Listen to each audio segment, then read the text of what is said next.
E aí, tudo certo? Trazer aqui pra você hoje 10 dicas para o seu jogo de plataforma ficar tão bom quanto Celeste, ou quase tão bom, né? Não tem como prometer que vai ficar tão bom quanto, porque eu não criei Celeste e ainda não consegui criar um jogo de plataforma tão bom quanto Celeste. Então, as 10 dicas vão te ajudar bastante. Quem sabe aí com outras coisas que você fizer, vai ficar um jogo tão bom quanto Celeste. Vamos torcer por isso, né? E, cara, são 10 dicas para jogos de plataforma de precisão, de ação, de quebra-cabeça. Se você estiver fazendo jogo de plataforma, assiste até o final esse vídeo, porque alguma das 10, a maioria delas provavelmente vai te ajudar bastante a refinar o seu jogo, tá bom? A primeira dica, então, é atenção a detalhes que você não costuma olhar na plataforma, que é aceleração, desaceleração e gravidade. Atenção especial a esses três valores que são um pouco diferentes do que a gente costuma mexer. Porque a gente quer muito mexer em velocidade, em altura do pulo, mas a gente não mexe nessas três coisas que têm tudo a ver com movimentação horizontal e vertical no nosso jogo. Então, por exemplo, aqui no meu jogo Rift Raccoon, eu manipulo a aceleração em momentos específicos do jogo. Quando tu tá no ar, o boneco se movimenta mais devagar, então eu coloquei uma aceleração diferente para quando tu estiver no ar. E durante o jogo, a aceleração ela fica, eu coloquei aqui por programação, ela fica em 700, que com a max speed do jogador que é bem baixa, faz com que ele tenha que dar uma aceleradinha antes de saltar. Então se tu tá, por exemplo, numa parte como essa aqui, que tem um buraco, se tu estiver parado na ponta e saltar, o pulo não vai alcançar. Se tu pega um impulsinho e salta, aí tu consegue, porque a aceleração é bem rápida, mas ela não é instantânea. E eu quis fazer isso pra dar um pouco mais de peso pro personagem. Só que perceba que a aceleração aqui nesse jogo foi feita dessa forma, de caso pensado. Não é uma coisa que você faz porque sim, coloca uma aceleração, desaceleração baixa só para o jogo ficar difícil, e o boneco fica muito derrapante, fica estranho. Então, em geral, tu vai fazer que nem esse meu jogo aqui, o Flower Flute, que é colocar uma aceleração e desaceleração muito alta. Eu tô usando de exemplo aqui o Construct 3, que é a ferramenta que eu uso, então esse vídeo serve para qualquer engine, tá bom? Você consegue implementar essas dicas em outros lugares também. Então aqui nesse jogo, e na maioria dos jogos se você for fazer, a aceleração e desaceleração vai ser instantânea, porque essa derrapagem que tu coloca em demorar um pouquinho para acelerar ou demorar um pouquinho para frear o boneco, né, que é a desaceleração, ela é o tempo que leva pro boneco que tá em movimento parar, né? Então, se ela for baixa, ela vai andar mais um pouquinho e depois parar, assim que você solta o botão do direcional, né. E a aceleração é o tempo de aceleração que leva até ele começar a andar na max speed, né. É o tempo que leva para chegar até o max speed. Então, nesse jogo aqui, como a movimentação podia ser bem simplificada, eu não tinha um motivo para colocar aceleração e desaceleração mais baixo. Então, eu já coloquei 10.000, que é um valor bem absurdo, eu sei. Só que é um valor que garante que vai ser instantâneo, tá bom? Então, a dica aqui é: na maioria dos jogos que você fizer, coloque aceleração e desaceleração instantânea. Só não coloque instantâneo se você tiver uma boa razão pra isso, porque não tem por que você fazer um boneco derrapante sem motivo, só pra ficar mais difícil, não é prazeroso de jogar se não tiver uma razão pra fazer isso no seu jogo. E a gravidade que eu coloquei como uma dica pra você ficar atento, que ela tem tudo a ver com a forma do seu pulo. Se ele vai ser um pulo rapidinho, assim, que o boneco pula e cai bem rápido, ou se é um pulo meio flutuante, que ele fica assim pelo ar até pousar. Então muita atenção a esse valor da gravidade aqui, que é ele que manipula muita coisa sobre o seu pulo. A dica número 2 é: cuidado com o que o jogador não pode ver. Cuidado com a câmera do seu jogo, porque assim, tem muitos casos em que eu vejo de jogos que o pessoal manda pra eu jogar nas lives de quarta-feira. Toda quarta-feira eu faço live jogando jogos dos inscritos, e já vi alguns casos de projéteis que vêm muito rápido de fora da tela. Então você não tem tempo de reagir, porque o tiro veio voando e tu teve que pular, mas tu nem viu o inimigo que atirou em ti, sabe? Tu não permite essa reação pro jogador. E também casos como, vou dar um exemplo aqui visual que é mais fácil. Vamos supor que eu tenho que vir daqui, eu tenho que descer aqui. Só que a câmera, ela só me mostra isso aqui, ó. Imagina que é uma câmera bem aproximada, que ela só mostra um pouquinho aqui, ó, ao redor do jogador. E bem aqui tem um espinho. Então eu vou andar aqui, cair aqui, ser pego pelo espinho sem saber que o espinho estava aqui, porque a câmera não me mostrou até essa parte aqui pra eu conseguir ver o espinho. Isso é muito frustrante, em jogos e também em casos de buracos, né, que às vezes tu tá, tipo assim, bem no alto aqui, aí não tem essa plataforma aqui, por exemplo, ó, não tem essa plataforma, nem essa aqui, e é só um grande buraco que tu não sabe se tu tem que saltar nele, aí tu salta aqui no buraco, o que acontece? Aí tá assim, ó, ou seja, tu tinha que saltar e vir para o lado. Só que tu não sabia disso, então tu vai reto e cai no buraco, só que tu não sabia porque a câmera estava aqui, ó, e não mostrou que aqui tinha um buraco e que aqui tinha uma plataforma. Como é que tu resolve esse tipo de coisa? Tu resolve primeiramente colocando sempre na tela o que o jogador consegue ver. Tu pode mudar isso aumentando a tua viewport size do jogo para que a tela ela mostre mais coisas, né? Quanto maior isso aqui, mais partes da tela ele vai mostrar. E tu sempre faz um teste, dá um play no seu jogo e garante que tudo que o jogador tenha que ver está sendo visto. Ou você pode implementar mecânicas de observar, de mexer a câmera. Então, por exemplo, eu posso estar aqui, eu posso segurar a setinha para baixo, que a minha câmera dá uma olhadinha para baixo. Para cima, ele dá uma olhadinha para cima. Tu mexe a câmera de acordo com o que o jogador apertar. Tu pode implementar mecânicas assim. Ou também uma mecânica de derrapar na parede, que eu possa. Ou até agarrar a parede e segurar, ficar preso ali, para eu conseguir de boinha, andando até cair aqui e ver que tem um espinho ali embaixo, ou um buraco, né. Então tu faz isso aí pra ter cuidado, com esse problema, porque é uma injustiça o jogador morrer por uma coisa que ele não tinha como ver, ele não tinha como reagir, é injusto, não é um level design bem feito. O jogador vai ficar frustrado e pode fechar o seu jogo e não querer mais jogar.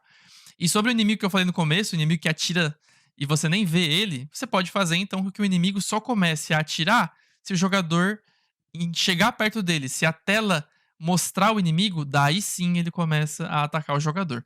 Aí você evita o jogador de morrer por um projeto de um inimigo que ele nem tá vendo.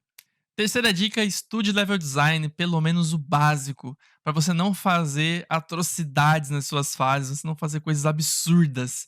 Esse vídeo aqui é um vídeo com a intenção de ser mais curto, então eu vou estender mais o assunto level design em outros vídeos aqui no canal, você pode procurar por level design.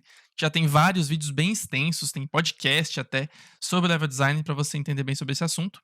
Mas eu vou resumir aqui algumas coisas que você não pode fazer. Você não pode colocar mecânicas muito difíceis para um jogador que não teve como estudar o básico ainda. Então, por exemplo, essa aqui é a fase 1 do jogo, certo? Como é que é a última fase do jogo? Opa, é essa aqui. Essa aqui é a última fase do jogo.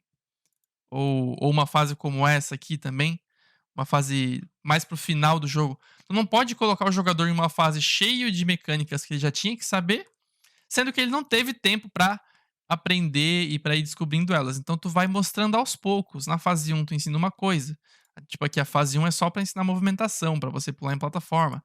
Na fase 2 tu já traz uma outra ideia, já tem inimigos aqui, tem buracos, já dificulta mais um pouquinho e aqui eu introduzo uma mecânica nova de árvores do jogo, que é uma mecânica que o jogador tem que saber para as próximas fases. Então tu vai assim aos pouquinhos mostrando as coisas, o jogador vai realmente fluindo pela experiência que você criar para ele. Então se você quiser estudar mais level design, procura por level design no meu canal, que tem vários vídeos, tá bom?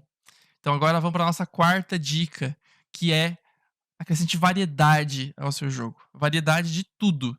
De quebra-cabeças, de movimentos, de ações do jogador, de inimigos diferentes. Acrescente variedade, porque se tu tiver um jogo em que tu só anda e pula, vai ficar difícil de você variar até mesmo mecânicas para o jogador interagir com o jogo.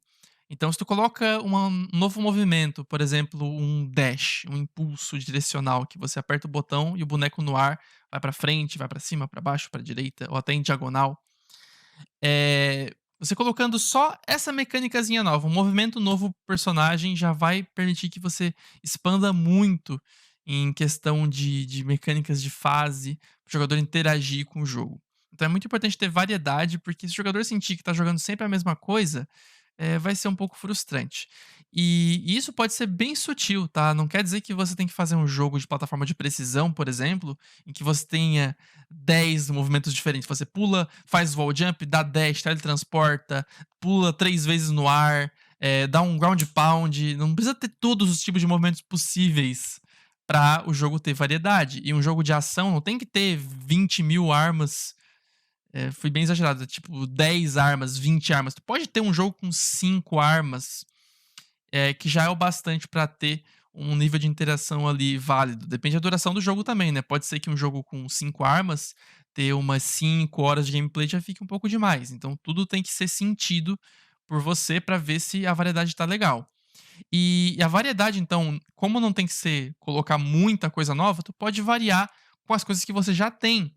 Então, por exemplo, plataforma de precisão, como o meu jogo aqui, o Rift Raccoon, eu tenho 50 fases, e das fases 2.1 até a fase 2.5, eu uso somente essa plataformazinha aqui, ó. Como é que eu faço para ser interessante, ainda usar a plataforma que é a mesma mecânica que a gente já viu na fase 2.1, se mantém interessante ao longo de 5 fases? Porque eu vou variando a forma que você utiliza ela. Uma fase você teletransporta enquanto ela tá em movimento, outra fase você vai subindo, outra vai descendo, outra tem um percurso diferente para você fazer. E assim você acrescenta variedade no seu jogo, sem ter que ficar criando muitas mecânicas novas. Mas é claro, chega uma hora que você tem que fazer algo novo, né, realmente programar uma mecânica nova, um inimigo novo, um movimento novo pro personagem, e aí você tem que sentir quando chega essa hora, para não fazer um jogo tão cansativo por ser sempre, sempre, sempre a mesma coisa. Dica número 5, já ia fazer com as 2 mãos, mas com 2 mãos fica 10. Dica número 5, coloque Coyote Time no seu jogo. Coyote Time, o que é Coyote Time, cara? Eu tenho no meu jogo, sempre que eu posso eu boto nos meus jogos, que é isso aqui, ó. O que aconteceu? Eu pulei no ar. Eu literalmente pulei no ar, ó. Não consegui, né, porque foi muito demorado, mas ó, se eu dou uma caidinha bem sutil, eu consigo pular no ar. O que é isso? Isso é para evitar um problema muito comum em plataforma, que é você ter saltos muito largos que o jogador quer pular o mais na ponta possível da plataforma. Tipo aqui, ó, até dá para você pular antes. Ó, eu coloquei uma distância de pulo boa, você não tem que pular tão na pontinha.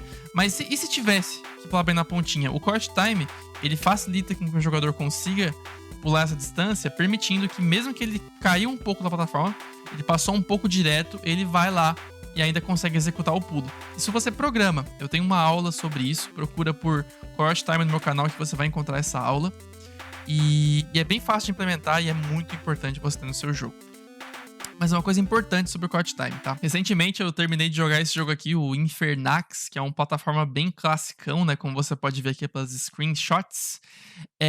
Que me deixou intrigado com uma parte do jogo em que o Coyote Time não era uma mecânica para facilitar o pulo, mas era uma coisa necessária. Tipo assim, tinha um pulo que era tão na risca, mas tão na risca. Quando eu digo na risca, eu quero dizer bem na ponta, né? Tipo, era um pulo assim, ó, que a distância. Imagina a distância entre essas plataformas aqui num pulo só, sabe? Um pulo bem largo mesmo. Em que você precisava usar o Coyote Time para conseguir alcançar. E não é esse o propósito do Coyote Time. Sabe? Todo pulo precisa ser executável com uma distância segura. Tipo aqui, ó. Essa distância aqui, para mim, de plataforma, é a máxima. Mais do que isso, tu já tá apelando. Fazer o jogador ficar tão na ponta para saltar não é divertido. Então, pra mim, essa distância aqui tá muito boa pra eu conseguir pular daqui e já alcançar pelo menos a pontinha da próxima plataforma. O que esse jogo fez? É um jogo muito bom, tá? Só que essa parte eu não gostei. Tinha um pulo tão na risca que tu precisava fazer o boneco cair pra saltar. O Coyote Time era praticamente necessário. E eu, como já entendo dessa mecânica de Coyote Time, eu já procuro nos jogos se eles têm, né? Mas eu sempre testo as distâncias de pulo. E, cara, eu tentei o mais na risca possível sem cair da plataforma. Tipo aqui, ó. Pular e ainda assim eu falhava em alcançar.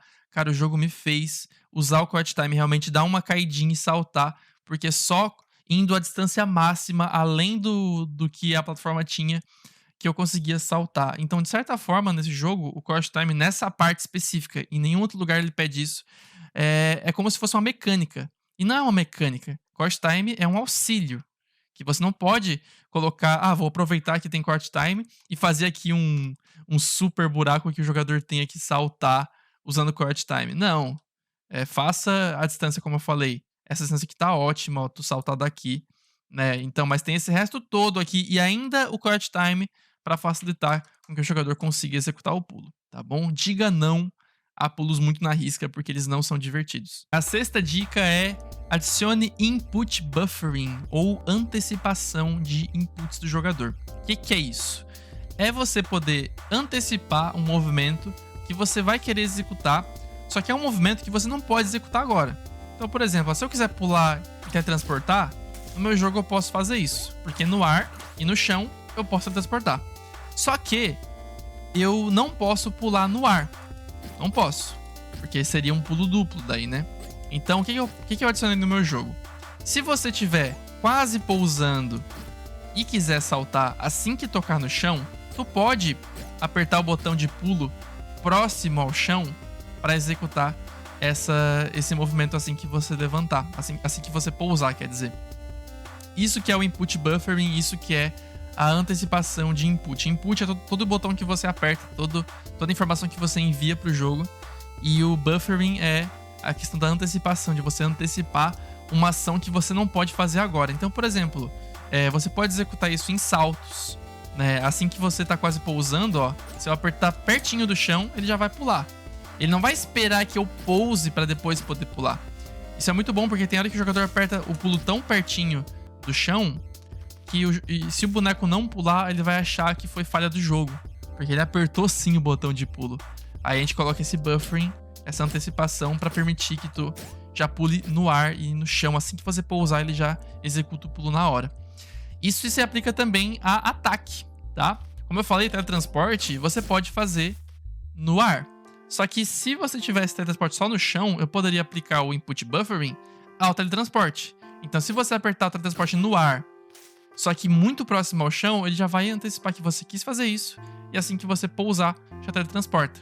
Então, um ataque de espada, por exemplo, você atacou no ar, ou no ar você não pode atacar, aí você não atacou, mas você estava tão pertinho do chão que o jogo entendeu que você queria atacar. Então, assim que você pousa, ele ataca.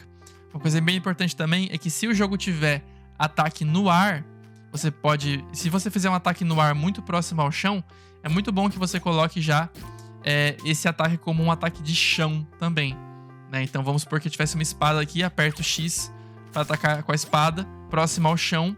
Ele começa a animação de ataque no ar, só que eu pousei. Em alguns jogos pode acontecer de você cortar a animação e não executar o ataque. Mas é muito bom, se o ataque for muito próximo do chão, você lê que o jogador queria atacar e executa o ataque de novo assim que ele pousar, tá bom? Porque senão o jogador ia sentir como... eu ataquei sim, não, isso não foi justo. É bom a gente sempre cortar as injustiças pro jogador realmente se sentir bem com a experiência do jogo. Dica número 7, coloque um só polígono de colisão para todas as animações do personagem. Tá vendo aqui no meu jogo que quando eu tô na tela do menu aqui do Construct, aqui eu não tenho o guaxininzinho, eu tenho uma caixa. Essa caixa é o guaxinim, só que é a parte que você não vê dele, é a colisão. Sempre que ele encosta em alguma coisa, quem tá encostando não é a arte do personagem, o visual dele. Quem tá encostando é esse retângulo aqui. E esse retângulo, ele é bem pequenininho, ele é 8x16. Enquanto o guaxinim, ele tem o quê? Ele tem 21x21 na maioria das artes. Só que, claro, tem um pouco de espaço vazio nos cantos, né? E perceba que a colisão dele aqui é bem larga, porque não importa a colisão desse objeto, porque ele não colide com nada, ele não vai ler colisões. Quem lê colisões é esse aqui. E a dica aqui é você manter uma caixa só pro personagem em qualquer animação. Porque olha só, eu tenho aqui o parado e eu tenho aqui o caminhando. Perceba que o caminhando, olha só, ele no parado tá assim, ó. Olha esse pixel aqui, ó. Quando eu vou pro caminhar, ele muda o pixel aqui e vai um pouco para trás. E na frente ele não muda, só que atrás ele muda. Se eu fizesse o polígono de colisão sempre se adaptar às diferentes formas que ele se movimentasse, tipo aqui o polígono ser aqui nesse lado e aqui o polígono ser nesse, o que acontece? Vamos supor que você tá aqui e que tem um espinho. Opa, coloquei no layer errado. E tem um espinho muito próximo de você. Um espinho aqui, ó. Bem colado com você. Tu tá em repouso, colisão tava direitinho no personagem. Assim que você trocou pra caminhada, pra andar pra direita e evitar o espinho, a colisão do personagem mudou. E um pixel pra trás se tornou colisão. E agora, essa colisão com o espinho que não acontecia, passou a acontecer. Porque você aumentou a caixa de colisão do personagem. E isso foi um caso pouco extremo, né? Foi um caso em que mudou um pixel da animação. É claro que situações como essa são bem raras, porque é um pixel só. Mas pensa um caso em que você tá com o personagem reto e outro caso que ele tá esticado para o lado, para fazer um ataque, para desviar. Alguma coisa faz com que ele movimente assim e a largura dele aumente muito em comparação à outra animação que ele tava. Isso ia esticar muito a colisão se você adaptasse ela às animações certinho, né? E ia fazer essa colisão acontecer muito mais fácil com o espinho e com inimigos e com qualquer coisa. E isso ia bagunçar muito a cabeça do jogador e ele não vai gostar de ter que se adaptar a essas coisas porque ele não vê a colisão. Ele não vê a colisão. Então, uma coisa que acontece muito no meu jogo é de você conseguir encostar bastante a imagem do personagem no espinho. Né? E ó, se eu botar pro lado aqui, ó, ele não mudou a colisão, não aumentou a colisão e não fez com que o dano acontecesse. Não tem problema o jogador encostar bem nas imagens de inimigos, espinhos, serras, qualquer coisa que mate o jogador. O problema é ele ter uma colisão injusta, né, e acabar morrendo assim que tocar na imagem. Ele vai ter a sensação de que foi injusto, apesar de que você programou a colisão para ser bem certinha. Mas não é esse o objetivo. O objetivo aqui é ser certinho para o jogador e não exatamente para as imagens do jogo. E isso leva a gente, então, à nossa próxima dica. Dica número 8, polígono grande para o que é bom e polígono pequeno para o que é ruim. Então aqui, ó, a gente tem um espinho. Você viu que eu consegui fazer com que o jogador entrasse bastante aqui, né? Na imagem do espinho. Por que isso acontece? Primeiro, porque a colisão do jogador ela não é tão grande quanto a imagem, né? Mas também a colisão do espinho não é tão grande quanto a imagem do espinho. Esse aqui é o polígono de colisão do espinho. Olha só como entra bastante na imagem, ó. Aqui, ó, em cima é bem menor. E do lado também. Podia ser até menor, tá? Eu podia até fazer menorzinho. E aqui também, claro, cuidar para não variar os polígonos, né? Em diferentes frames da animação, porque isso poderia fazer com que numa situação o jogador colide e na outra não colide, né? Ia ser muito esquisito. Tira isso aqui, beleza? Então, ó, tudo que for ruim, faça com que a colisão seja mais difícil de acontecer. O jogador vai ser um momento energético. Ele tá, por exemplo, passando por vários espinhos, ele chegar a encostar em um, né, tipo, ele encostou, mas conseguiu evitar. É um momento, assim, de adrenalina, interessante. Mas não é interessante você, por exemplo, passar aqui nesse coletável, que é importante pro jogador, tocar na imagem e não pegar. Tipo, colocar uma colisão piquitita numa coisa boa pro jogador, que pode ser um coletável de diamante, que é um pick-up importante aqui. Pode ser uma moeda, que é uma coisa mais simples, mas ainda assim é importante. Pode ser o final da fase. Algum item que ele coleta pra terminar a fase também tem que ter uma colisão grande. Então olha como é que é a colisão aqui, ó. Ela vai além da imagem. O jogador encosta facilmente nesse negócio porque ele quer isso aqui. Então não é um momento de adrenalina você passar por ele e não pegar. É um momento chato, né? Diferente do espinho, que é a adrenalina, você tocar na imagem, mas ainda assim conseguir evitar. Muito mais divertido. Então, tudo que for bom pro jogador, colisões grandes. Tudo que for ruim pro jogador, espinhos, inimigos, coisas que o jogador não quer encostar. Colisões pequenas, tá bom? Dica número 9, que é mais sobre polimento do jogo. Faça com que o jogador tenha impacto no mundo.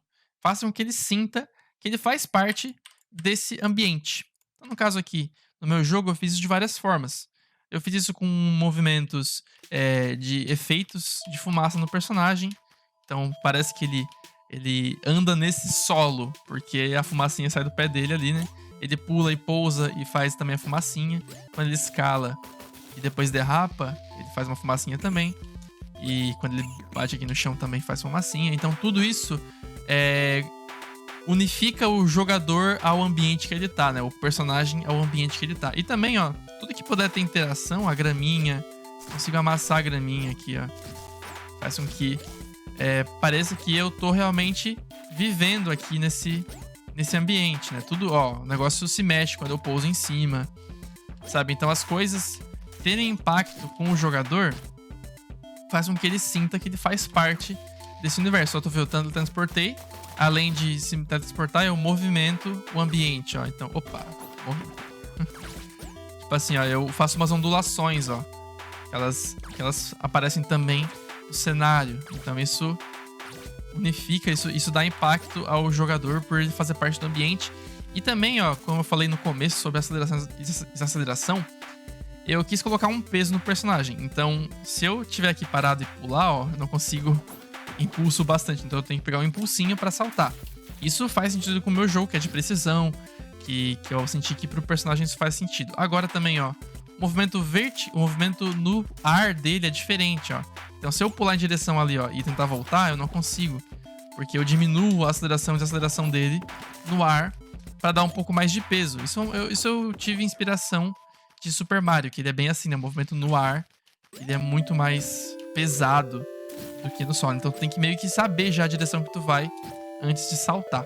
Isso dá um impacto, isso aumenta a forma que o jogador é percebido pelo mundo, e isso faz com que quem tá jogando sinta um impacto maior nas ações dele. E a última dica, que certamente é uma das mais importantes, pelo amor de Deus, coloque checkpoints no seu jogo. Checkpoints são uma benção. Tu pode pensar, checkpoint deixa o jogo fácil. Checkpoint deixa o jogo muito fichinha de jogar. Não, eu quero fazer desafio. Não vai ter checkpoint no meu jogo. Mas, cara, checkpoint, ele não aumenta necessariamente o desafio do seu jogo. Ele só aumenta a frustração que o jogador vai sentir por acabar morrendo e ter que voltar atrás. Tu concorda que ele não é uma coisa que impacta diretamente na dificuldade, porque ele não é uma fase difícil, ele não é um inimigo que te mata, ou uma coisa que te cura. O checkpoint, ele salva o seu progresso. Tudo que ele faz é impedir que você, que tá aqui, ó, numa fase longa, que morreu, vacilou aqui, ó, morreu nesse espinho, tem que voltar tudo. Cara, é isso que o checkpoint faz. Tu não é melhor ou pior por passar a fase toda. Tu já provou que nessa parte aqui tu conseguiu passar. Tu já provou isso. Então, ó, coloca um checkpointzinho pra recompensar você. E, ó, você já provou que você conseguiu passar essa parte. Agora, você pode fazer essa outra parte. Opa, tu provou que consegue passar essa. Agora, outro checkpoint pra você. Aí você provou que conseguiu passar essa. Agora, final da fase, você passa a fase. É, então, o checkpoint, a única dificuldade que ele tira do jogador é realmente o ter que refazer toda a fase, a frustração, né? Mas o jogador passou toda a fase, de qualquer forma. Se eu passar tudo numa tacada só, sem morrer, de forma que os checkpoints não são úteis, ainda assim eu tive que concluir todos os desafios. E se eu passei pegando checkpoints e morrendo às vezes e voltando nos checkpoints, eu ainda consegui concluir a fase toda com todos os desafios que a fase me apresentou. Ainda assim eu passei a fase.